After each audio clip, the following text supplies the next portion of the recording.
Bonjour à tous et bienvenue pour ce nouveau atelier sur la réparation dans le cadre de bien s'équiper pour le vélo.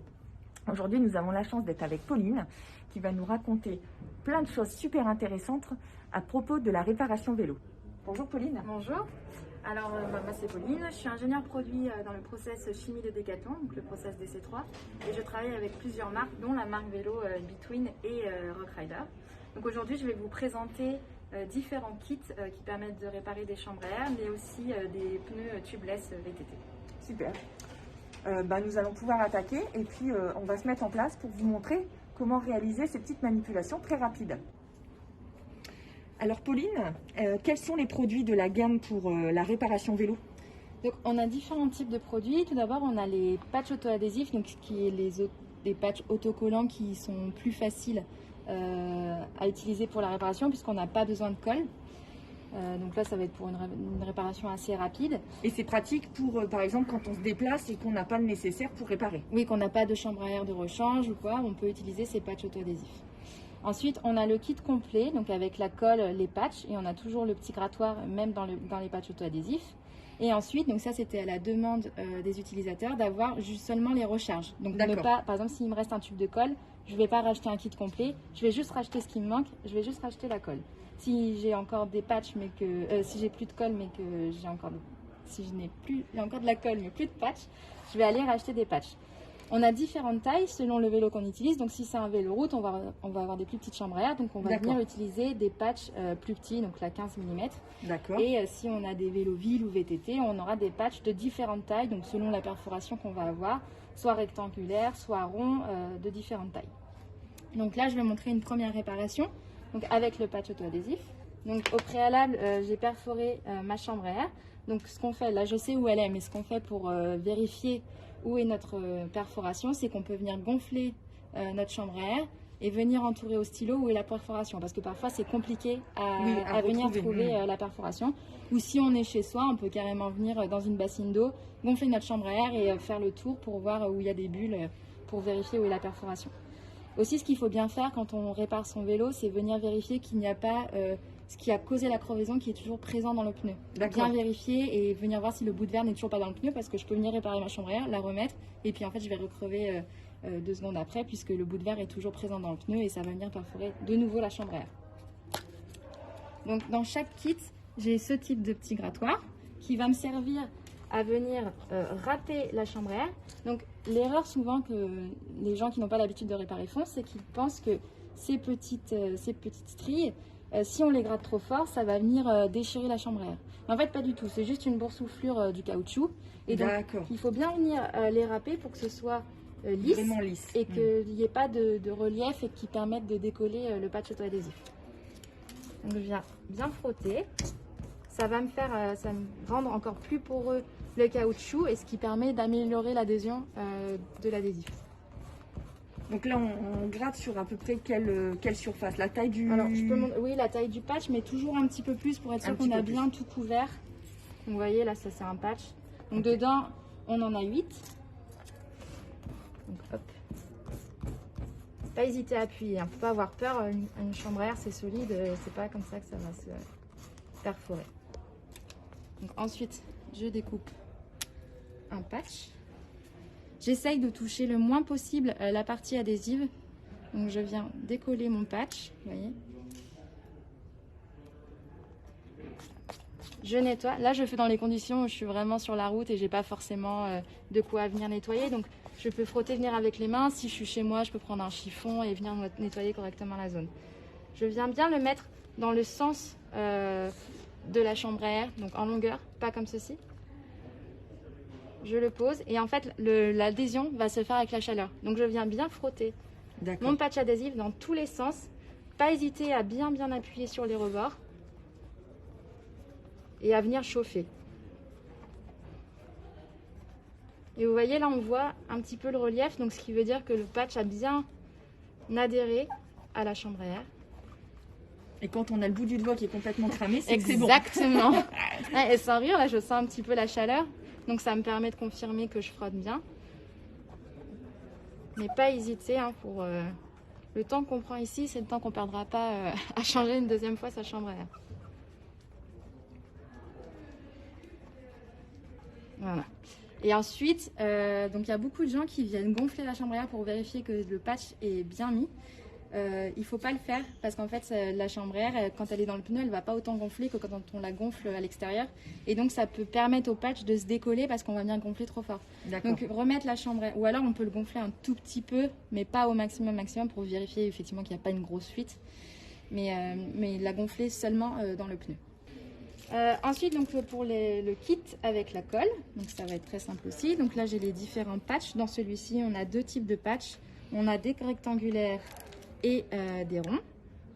On a toujours le petit grattoir qui est présent. Et on a un tube de colle. Donc, comme précédemment, j'ai ma perforation, j'ai mon petit grattoir. Je viens bien gratter. Ne pas hésiter à venir gratter les petits reliefs de caoutchouc.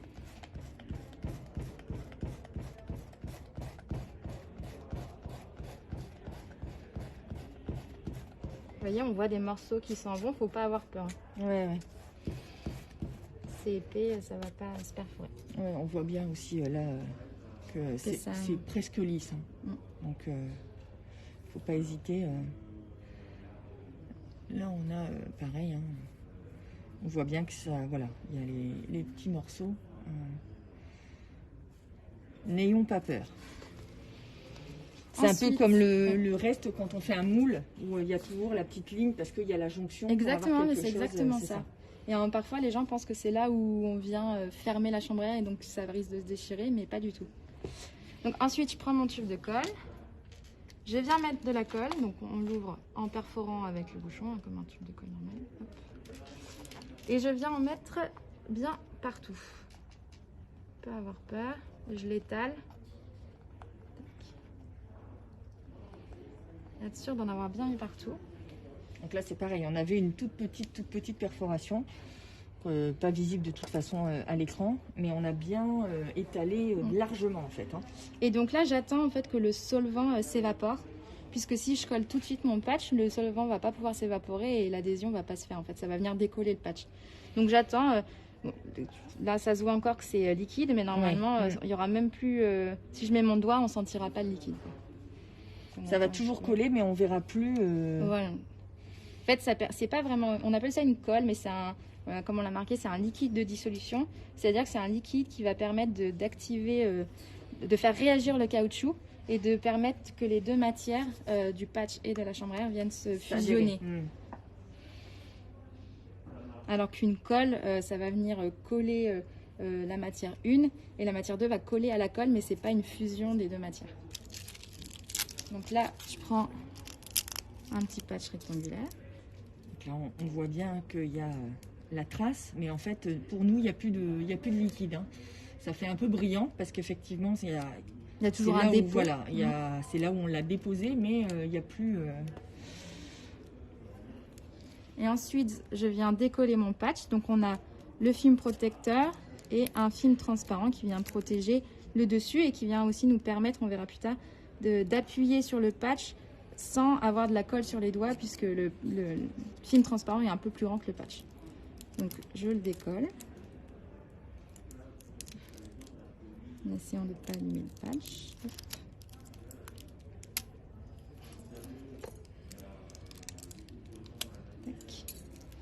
Et je viens le coller sur ma chambre à air. Alors là, c'est pas pour venir faire de la chaleur, mais c'est vraiment pour avoir une pression sur le patch, pour que ça vienne au maximum adhérer à la chambre à air. Donc, encore une fois, pas hésiter à aller le faire sur les côtés. Donc bien au centre, mais les côtés sont souvent oubliés et c'est là que l'adhésion vient s'enlever en premier. Donc hop, avec l'ongle même, on peut le faire. Donc ce qui doit bien adhérer, c'est la partie noire et orange. Et orange, tout le patch en fait. La couleur, c'est juste... Il n'y a pas vraiment de différence entre les deux. C'est l'épaisseur qui est un peu plus fine sur les côtés. Et ensuite, il y a deux écoles. Alors, il y en a certains qui laissent le papier protecteur. Moi, je l'enlève. Il faut aller bien doucement pour ne pas venir décoller le patch. Et voilà. Et là, il n'y a pas besoin d'attendre. On peut tout de suite venir remettre la chambre à air dans le pneu et partir. Il n'y a pas besoin d'attendre que ça prenne fait ou autre. Donc voilà pour tout ce qui est patch. Et j'aimerais vous présenter un autre produit. Donc cette fois-ci, c'est pas de la réparation, mais c'est de la prévention. Donc on a ces deux produits pour vélo VTT et tout chemin. Et pour le vélo route, donc c'est des bandes anti-crevaison. Donc qui vont pas stopper toutes les crevaisons, mais qui vont prévenir la crevaison et empêcher des petites crevaisons style épines ou quoi. Et c'est très simple à mettre en place. Donc c'est juste une bande, donc il y en a deux hein, par produit, pour chaque roue, qu'on va venir installer dans le fond de la roue. Et donc l'installation est très simple. C'est une bande adhésive en fait, que je viens coller dans le fond de mon pneu. Et donc ça permet de venir protéger en plus ma chambre à air. Donc je vais vous montrer comment on l'installe. Donc je viens décoller un premier bout. Donc là on a notre roue. Je viens le mettre dans le fond de ma roue, bien au centre. Et je viens décoller petit à petit. Hop. Bon, effectivement, on est quasiment sur la fin et c'est ultra rapide. C'est super simple. Et ça nous fait quand même gagner du temps et ça nous permet d'avoir une balade plus tranquille parce qu'on sait que ça évitera certaines perforations. Et donc là, vous voyez, il me reste un bout de la bande. Donc il faut au minimum avoir 2 cm qui chevauchent. Bon là, pour ce qui reste, je vais tout mettre. Sinon, on peut venir couper la bande. Hein. Et c'est pas comme nos anciennes bandes qui étaient très rigides. Là, on peut couper tout droit sans problème. La bande, il n'y a pas besoin d'arrondir les angles de peur que ça crève la chambre à air. C'est super pratique, ça prend quelques minutes et ça peut éviter bien des désagréments. Surtout avec le temps aujourd'hui, on se dit bon, si on peut éviter de devoir réparer une crevaison, c'est quand même vachement mieux. Enfin, un dernier produit que j'aimerais présenter, donc c'est le kit réparation pour VTT tubeless. Donc là, on a mis un pneu. Dedans, vous avez 5 mèches, 2 outils. Donc un outil qui va nous permettre de limer le trou. Donc si le trou est trop petit, pour pouvoir l'agrandir et pouvoir insérer ce deuxième outil avec la mèche. Ouais, ok. Alors le petit, voilà. Donc c'est une lime. Très pointu, ouais. Et le deuxième qui est un outil qui nous permet d'insérer la mèche. Et dans le tube, nous avons aussi toujours le même petit tube de colle qui est le même que dans les autres kits avec patch. Donc là, donc ça c'est la mèche qu'on va insérer. C'est ça. Alors, donc là en fait, on va imaginer que je suis en sortie et que j'ai un trou. Donc vous voyez, on l'a entouré en rouge. Et je vais vouloir venir insérer ma mèche. Mais ce trou est quand même assez petit. Donc avec ma lime, je vais venir limer pour l'agrandir un petit peu. Pas hésiter, hein.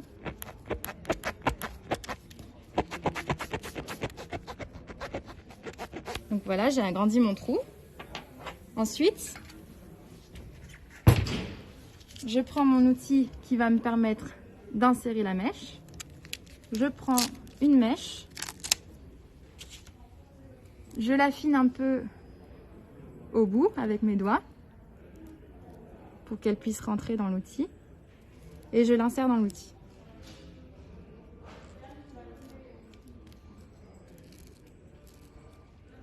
Une fois que c'est fait, je vais venir rajouter de la colle sur les bords de la mèche qui va me permettre en fait de venir combler les micro-fuites. La mèche va venir combler le trou, mais il se peut qu'il y ait une micro-fuite et du coup la colle en solidifiant va venir vraiment étancher le tout. Donc hop, j'ouvre ma colle. Je viens mettre la colle sur les bords de ma mèche. Oups, donc ça coule un peu, hein. Pas hésiter à se laver les mains après. Hop.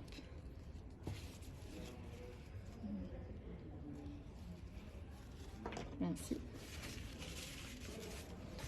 Et je viens mettre ça dans mon trou qui était ici.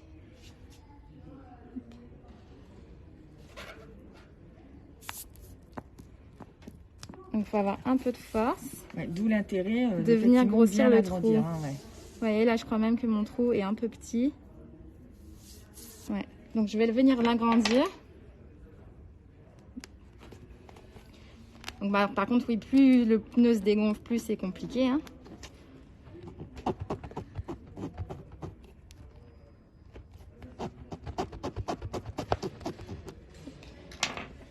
Je vais venir essayer. Et après, il faut arriver à enfoncer le tout.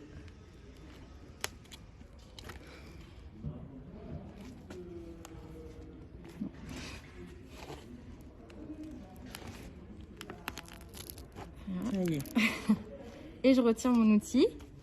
Ensuite, je viens tourner la mèche, bien appuyer. Et je peux même venir remettre de la colle autour pour être sûr que ça va bien combler toutes les microfuites.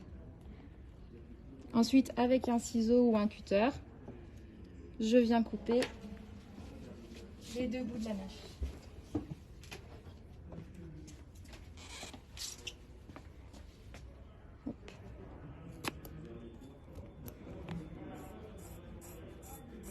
Tac. Et en fait, en roulant, ça va venir écraser la mèche, Ouais, on aura pour le venir même, bien boucher la même taille de le la trou. forme. C'est ça. Ok, super. voilà. Bon voilà, après effectivement on est deux, c'est bien. En général en sortie VTT, on est souvent à deux, donc on a toujours un pote qui peut nous aider. Et c'est quand même super pratique, plutôt que de repartir à plat. Voilà, nous avons réussi à faire toutes ces petites manipulations. Vous avez vu, ça prend très peu de temps, c'est assez rapide. Est-ce que tu voudrais compléter quelque chose, Pauline, sur ce sujet? Donc tous ces produits sont en magasin et vous pouvez retrouver des vidéos explicatives sur le site Decathlon. Super. Donc le site decathlon.fr ou atelier.decathlon.fr, j'imagine également? Le site de Between. Ouais, super, sur le site de Between. Voilà, désormais vous êtes bien équipés. Vous ne pouvez plus crever. Il n'y a plus aucune raison. En tout cas, vous ne roulerez plus à plat. On vous souhaite un bon moment de vélo et une bonne journée. À bientôt. Au revoir.